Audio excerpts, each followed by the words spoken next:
जंग खत्म होने वाली है, हॉर्मूज खुलने वाला है। शांति समझौते के तहत ईरान अपने संवर्धित यूरेनियम के भंडार अमेरिका को सौंपने के लिए तैयार हो गया है। अमेरिका के राष्ट्रपति डोनाल्ड ट्रंप ने दावा किया कि ईरान के साथ शांति समझौता लगभग तय हो चुका है, लेकिन जब अमेरिका और ईरान के बीच समझौते को अंतिम रूप देने की बात सामने आती है, तभी कुछ ऐसा हो जाता है जिससे पता चलता है कि मिडिल ईस्ट की जंग खत्म होना कितनी दूर की बात है। एक तरफ अमेरिका कह रहा है कि ईरान एनरिच्ड यूरेनियम को छोड़ने के लिए राजी हो गया है, तो वहीं ईरान ने अमेरिका के इस दावे को पूरी तरह से खारिज कर दिया है। रॉयटर्स से बातचीत में एक सीनियर ईरानी सूत्र ने दावा किया कि ईरान ने अपने हाईली एनरिच्ड यूरेनियम के भंडार को देश से बाहर भेजने पर कोई भी सहमति नहीं दी है।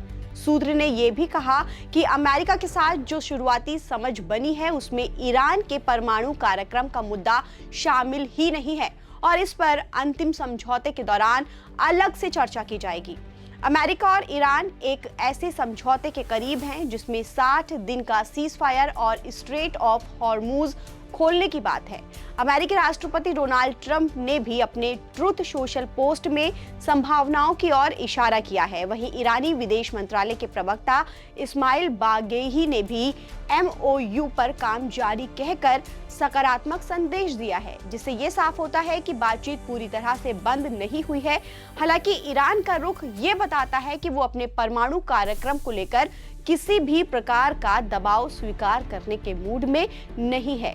तस्नीम समाचार एजेंसी की ओर से दी गई जानकारी के मुताबिक 30 दिनों में स्ट्रेट ऑफ हॉर्मूज से गुजरने वाले जहाजों की तादाद फिर से पहले जैसी हो सकती है, यानी जंग से पहले जितने जहाज इस रास्ते से गुजरते थे उतने फिर से गुजरने लगेंगे। हॉर्मूज का रास्ता दुनिया के लिए लाइफलाइन है।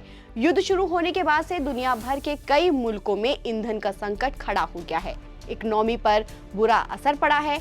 अब हॉर्मूज को 30 दिनों में पहले जैसे करने की बात कही जा रही है, यानी युद्ध से पहले जो स्थिति थी वो बहाल की जाएगी। ईरान की तस्नीम समाचार एजेंसी के मुताबिक हॉर्मूज को लेकर एक शुरुआती सहमति बनती दिख रही है। अब अगर हॉर्मूज फिर से सामान्य स्थिति में लौटता है तो इससे वैश्विक बाजारों को बड़ी राहत मिल सकती है। हालांकि ईरान ने यह भी साफ किया है कि शुरुआती सहमति का मतलब ये नहीं है कि हॉर्मूज की स्थिति तुरंत पूरी तरह से पहले जैसी हो जाएगी। अगर एक बार फिर परमाणु डील पर दोनों देशों के बीच शांति डील टूट जाती है तो दुनिया एक ऐसे संघर्ष की ओर बढ़ सकता है जिससे का असर सिर्फ ईरान और अमेरिका तक ही सीमित नहीं रहेगा, बल्कि पूरी दुनिया की अर्थव्यवस्था और सुरक्षा पर पड़ेगा। ताज़ा अपडेट के लिए आप बने रहिए नवभारत टाइम्स के साथ। नमस्कार।